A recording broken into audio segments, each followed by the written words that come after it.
پورا وقت نہ وہ خود سکون سے رہا تھا نہ اسے رہنے دیا تھا۔ وہ شرماتی لے جاتی اس کی پناہوں میں پگھلتی جا رہی تھی، جبکہ وہ تو انتہا کی حد تک بے باک تھا۔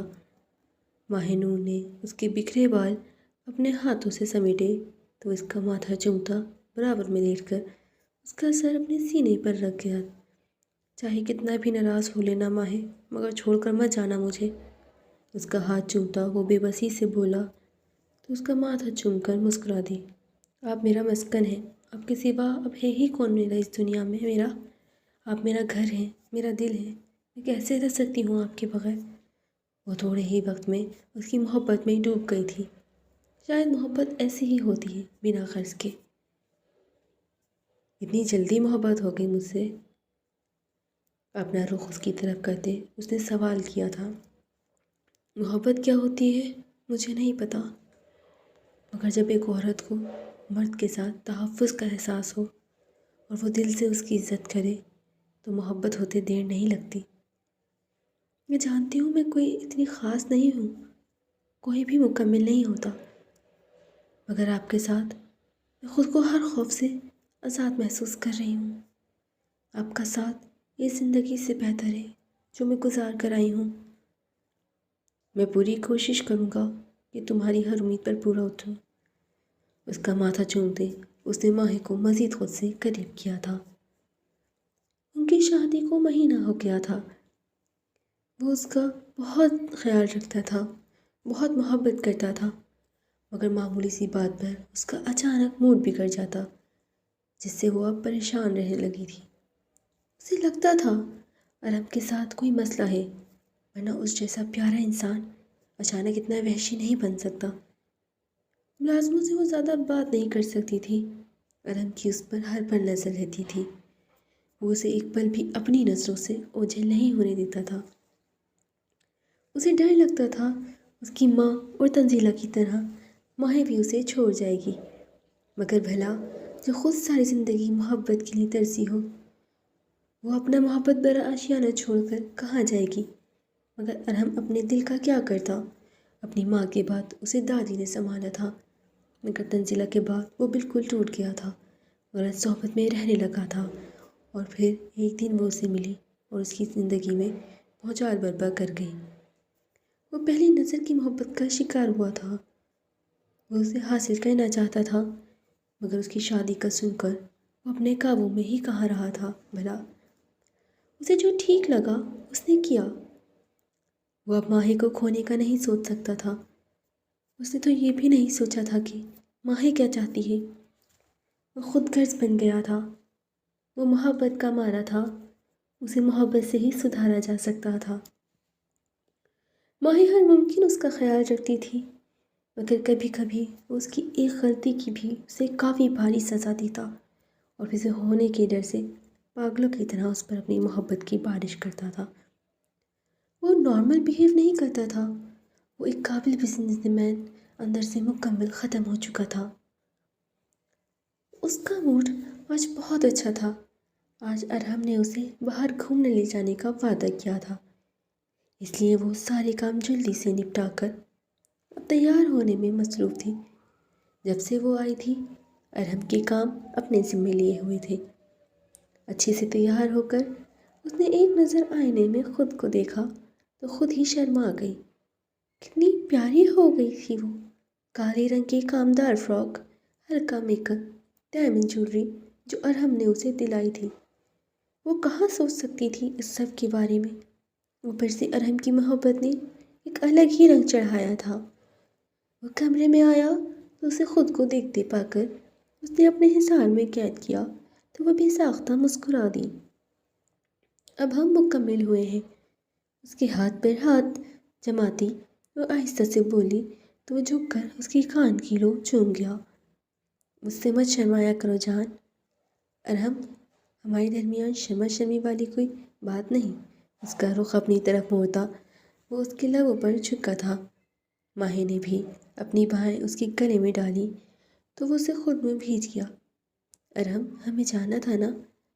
لبوں کو آزادی ملتے ہی ماہی نے اسے یاد دلایا تھا۔ اس کی بات پر وہ مسکراتا، اس کا ہاتھ تھامے باہر آیا تھا۔ اسے وہ سب سے پہلے سی سائڈ لے کر گیا تھا۔ پانی دیکھ کر تو وہ پاگل دیوانی ہوئی تھی۔ ارہم تو اسے دیکھ دیکھ کر ہی پاگل ہوئے جا رہا تھا کہ اتنا نایاب اور قیمتی موتی اس کا ہے، بنا کسی ملاوٹ کے، بالکل خالص۔ وہ ہنستی کھیلتی سیدھا اس کے دل میں اتر رہی تھی۔ وہاں موجود کئی لڑکیوں نے ارہم کو اس کے ساتھ دیکھا اور جل گئیں، مگر وہ دیوانہ تو اپنی دیوانی کو دیکھنے میں مصروف تھا، جیسے اس سے زیادہ ضروری کوئی دوسرا کام ہی نہ ہو۔ وہاں سے ارہم کی منع کرنے کے باوجود اس نے گول گپے اور چنا چاٹ کھائی تھی اور اسے بھی کھلائی تھی۔ وہ اسے خوش دیکھ کر خوش تھا۔ پھر وہ اسے پورے کراچی کی ہر خاص جگہ لے کر گیا تھا۔ وہ تو کبھی ایسے گھومنے نکلی ہی نہیں تھی، اس لیے یہ سب بہت نیا اور انوکھا تھا۔ ارہم تو بس اس کی خوشی میں خوش تھا۔ آخر میں وہ اسے دو دریا لایا تھا۔ اتنے خوابناک ماحول میں دونوں نے ڈنر کیا تھا۔ تبھی واپسی پر وہ ایک بار پھر ساحل پر جانے کے لیے بازد ہوئی تھی۔ ارہم کے لیے اس کی خوشی اہم تھی، اس لیے وہ اسی لیے ساحل پر آیا تھا، جہاں وہ اس کا ہاتھ تھامے ننگے پیر ساحل پر چلتی اس سے اپنے دل کا حال بیان کر رہی تھی۔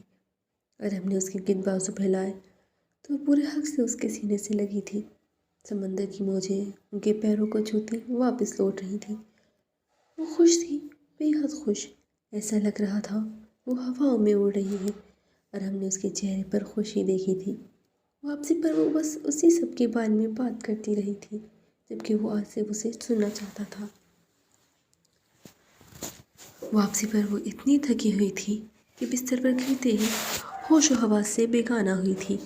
وہ کمرے میں آیا تو اسے دیکھتا مسکرا کر اس پر جھکا تھا۔ وہ جو گہری نیند میں تھی ایک دم گھبرا اٹھی تھی اور اسے خود سے دور کیا تھا۔ اس کے یوں کرنے پر وہ ایک دم اس کی بال مٹھی میں جکڑ گیا۔ ارہم، مجھے درد۔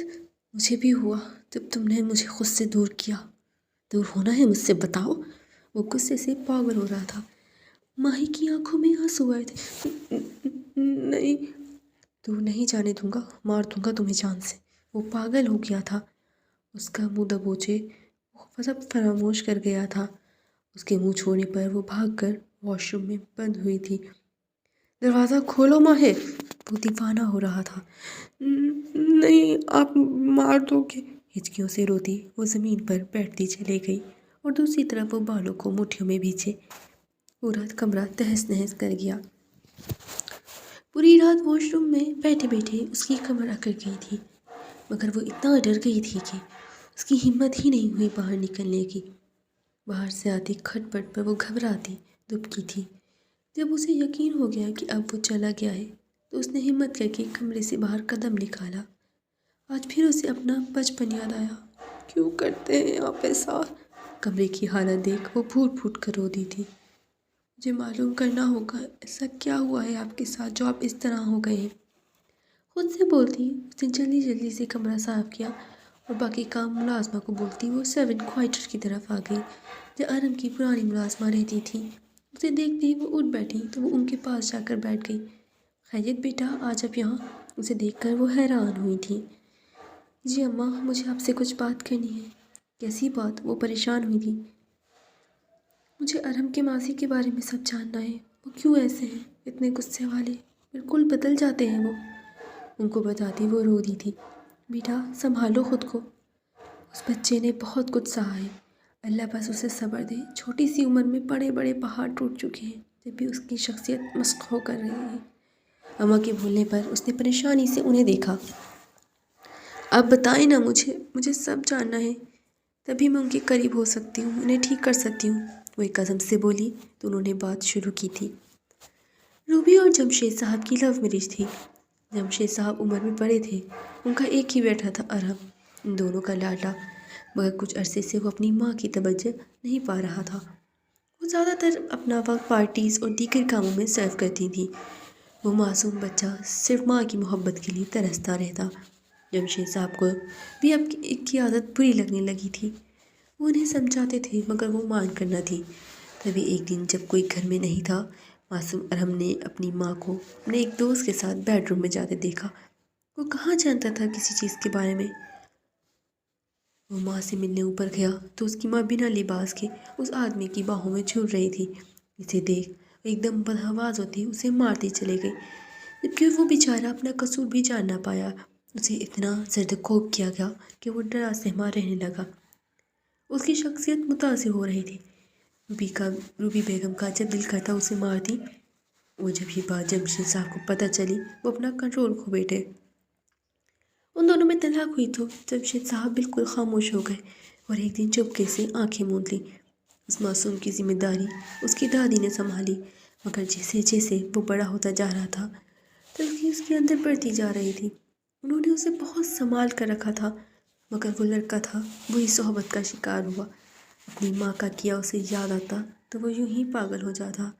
پھر اس کی زندگی میں تنزل آئی جو اسے سب سے الگ لگی۔ وہ ساتھ رہتے، ایک دوسرے کا خیال رکھتے، مگر اس کا ماضی جان کر وہ اسے چھوڑ گئی۔ اسے کسی اور سے محبت ہو گئی تھی۔ وہ ٹوٹا بکھرا اور برا بن گیا۔ اسے محبت لفظ سے نفرت ہو گئی۔ اس کا دل کرتا سب تہس نہس کر ڈالے۔ وہ پتھر بن گیا تھا، اس پر کچھ اثر نہیں ہوتا تھا۔ وہ بنا فیلنگ والا انسان تھا۔ اسے سب فیلنگ لیس کہتے تھے، مگر اسے پرواہ نہیں تھی۔ وہ لوگوں کو مارنے سے بھی دریغ نہیں کرتا تھا۔ وہ شدت پسند بن گیا تھا۔ اکثر اپنے ماضی کو یاد کرتا وہ ہوش کو پھیرتا، تب اسے ملازم سنبھالتے تھے۔